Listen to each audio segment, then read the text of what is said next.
Hi again, everybody. It's Ken Iverson back in Kent, Washington, USA, on Monday, the 13th of September, 2010. It is now. This is the second segment we're doing this evening. It's now 5 minutes to 10 Pacific Daylight Time in the evening. So here we go. We were talking about the trip that Agnes and I took to Romania and Hungary, and this is addressed to Viorica. This is another one for you, Viorica. And I got some things here I want to have recorded for all posterity. These are very serious things here, and I want you to see this, Viorica, and I want everybody to see this. This is Agnes's family.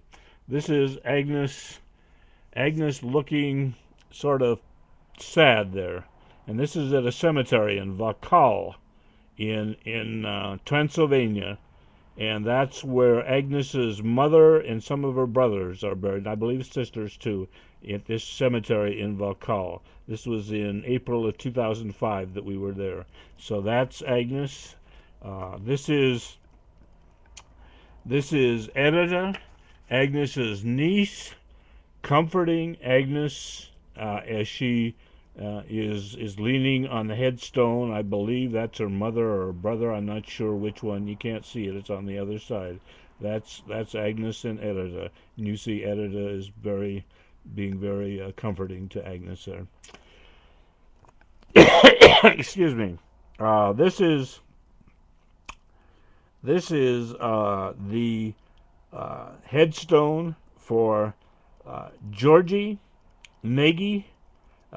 He was born in 1933. He died in 2001, and this is I guess his wife Maria Katia Maria, who lived from 1933 until 1991, 10 years less than Giorgio.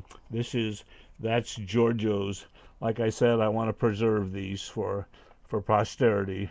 This is Agnes's family at Vaucaul Cemetery in Transylvania. We visited there in April of 2005. That's Agnes's brother's grave, his headstone there. Uh, this is another brother who lived from 1939 to January 25th, 1939 to June 15th of 1993, I believe that says. And this is Balint, another one of Agnes's brothers. I believe you can see that there, Balint Nagy, or Nagy, Balint.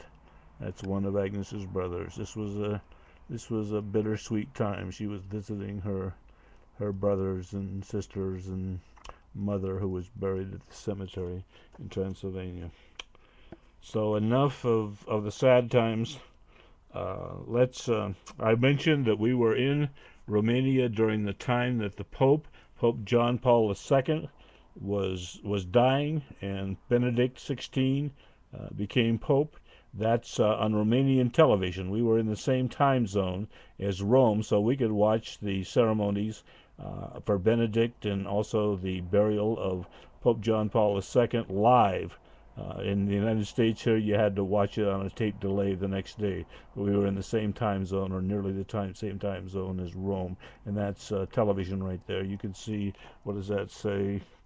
Cardinals assemble to elect Pope, the next Pope. And it says here, the Yankees lose fourth straight game to drop to, what is it? To drop to something 4-3, I believe. That's the Yankees. That's the New York Yankees on Romanian television in April of 2005. So anyway, that's that. Now I'm going to go through these rather rapidly. I want to probably do another segment, another 15-minute segment after this, because I have more pictures. This is Agnes. I mentioned we flew from SeaTac to Amsterdam, and I can't remember the kind of airplane. It wasn't a 747. I think it was a DC something or other. And that's Agnes on the plane in the aisle on the way to Amsterdam. and you can see it's a wide body. And I don't remember the name of the DC something or other, and that's her in the aisle. So uh, this is in the money changing place in Budapest. Commission 0, attention the euros to U.S. and that's where you change money in the little kiosk. I mentioned before there was a kiosk that Selgros was like Costco. I mentioned it in the previous video. That was like Costco. They had all kinds of things like Costco, and the prices were very, very good. And that was in I believe that was in Budapest, or maybe in Romania. I'm not sure. This is this is me with on a cart drawn by a horse, as you can see there, with a gypsy. And this was outside of Oradea, out in the countryside, at István's, which was Edita's boyfriend's estate. His parents had left this to him, and we spent the day out there. And while we were there, having our barbecue and eating and having a good time, I got aboard this cart with a gypsy, and they allowed me to do that, and I wanted to have this picture, so that's the gypsy and I on the cart. This is a picture taken in Transylvania on that Sunday afternoon in Cluj-Napoca, and you can see over the woman in the white there to the left, you see that embroidery, the placemat or whatever that is, above her head. I bought a tablecloth much like that, made out of burlap and stitching, and for my mother. It cost about $100. I thought it was a real steal, and I brought it home to my mother, and she still has it on her table. 10 years or 5 years later, she still has it on her kitchen table. She took it off the other day. She wanted something else, but she has it, and she'll be putting it back on, I suppose, one of these days. So I believe that's a woman in the white who did the tablecloth. This is a picture of, I mentioned the family that came up from Sacramento. That's Emilia and Anna Maria, and Vio is to the right there in the sort of greenish shirt, and then Agnes, and then those are Aurora, and Floren was his name, Floren, and then their children, you can see there, and beautiful, beautiful family. Just a lovely, lovely family. And this was on our way, I believe this was in Ording or someplace like that, before we went to Soap Lake in July of 2005, I guess it was. We spent at Soap Lake. We spent a weekend and a day or two there in Soap Lake, and this is on our way there. This is one of my favorite pictures. This is Vio with the mud on him, the black mud on him at Soap Lake. Soap Lake is renowned for its minerals, and the mud is supposed to be healing. Vio felt it was healing, and he said he felt a lot better after he put the mud on him. And that's Floren to the right, and he didn't look like he was too interested in the mud like Vio, but Vio did this apparently every time they went to Soap Lake in eastern Washington. So that's Soap Lake. This is Leavenworth. This is a postcard. Leavenworth is based like a Bavarian town in Germany, and it's in eastern Washington, not too far from Soap Lake. Leavenworth, Washington. It's a tourist attraction, and lots of people go there throughout the year. There's a big celebration on Christmas and New Year's, and this is Leavenworth again. You can see the Bavarian type, whatever. In their Lederhosen, I guess you'd call it, Velkommen to in Leavenworth. You can see there in Leavenworth. This is Grand Coulee Dam. Viorica, this is for you. You're a construction engineer. This is Grand Coulee Dam, one of the real wonders of the Great Northwest and one of the largest dams in the world. When I was a kid, my father and I would go to Eastern Washington delivering furniture. He was a cabinet maker. We'd deliver unfinished furniture to the stores over there. He'd sell it, and we'd make money. And we would stop at Grand Coulee. This is Grand Coulee Dam. And I remember some really good times we had at Grand Coulee. For lunch, we would have a hamburger deluxe, a chocolate shake, and fries. That was our standard lunch. And I was 7 or 8 years old, and those are good times. I still remember those very well. Let's see, we're getting close on time here. This is the sign for Grand Coulee Dam. That's how you spell it, C-O-U-L-E-E, Grand Coulee. Coulee is a little depression, I guess, in the Coulee is anyway, Grand Coulee Dam, visitor arrival center, half a mile. That was near the dam itself.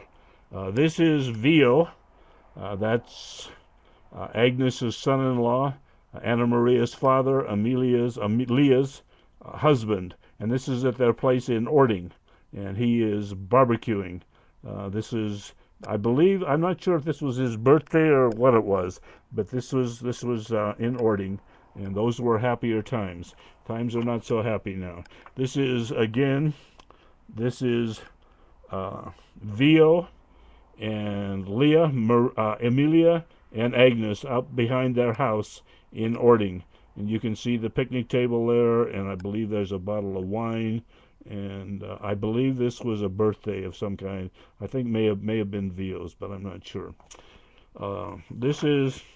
That's their Chow Chow dog when he was little, or she was little, I'm not sure. I can't remember the name of it, but I remember it was a Chow Chow. And the story of the Chow Chow, they were trained by the Chinese many years ago, many centuries ago, to jump up. They were attack dogs, and they would jump up on the enemy and shove them back so that they could fight. They could fight them that way, knocking the enemy down. And that was the Chow Chow. And this dog, I wish I could remember the name, he was trained to do that. It would jump up on you, and it was very friendly. But it got to be annoying after a while because it was always jumping up on you. That's the Chow Chow right there. This is a blueberry farm in western Washington, over near Bellevue, I believe, which is not too far from Kent here, east of Seattle. A blueberry farm, and this is a woman from Mardi Gras, the apartment we live in, and those are blueberries in the background. We picked blueberries there, and this was several years ago, and about this, well, earlier in the summer. It's September now. This was probably, I don't know, in June or July, something like that, whenever blueberries are being picked. And how are we doing on time? We got about a minute here. I mentioned that I had got the family together, and we bought bark, beauty bark, for my mother's yard.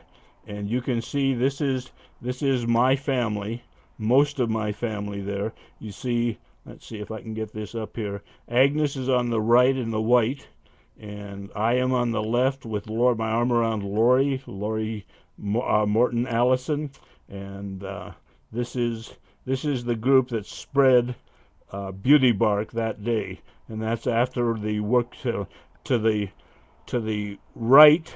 The third one in from the right is Fred Nelson. He's my brother-in-law. He died February 23rd of 2009 of pancreatic cancer. He was diagnosed, and he lived exactly 13 months from the time of diagnosis, or just about 13 months from the time of diagnosis. That was a tragic, tragic day. That was the worst day of my life in the last 26 years. I was diagnosed with normal pressure hydrocephalus, and I found out that the paramedics had dropped me and broken my shoulder and my back. I found that out, those three things, on that day. And I didn't sleep well for several months after that. That was a very bad day, February 23rd of 2009. We're running up on time here, so let me show one more. I showed this before. That's my mother on the spreading of the bark. That's in her yard.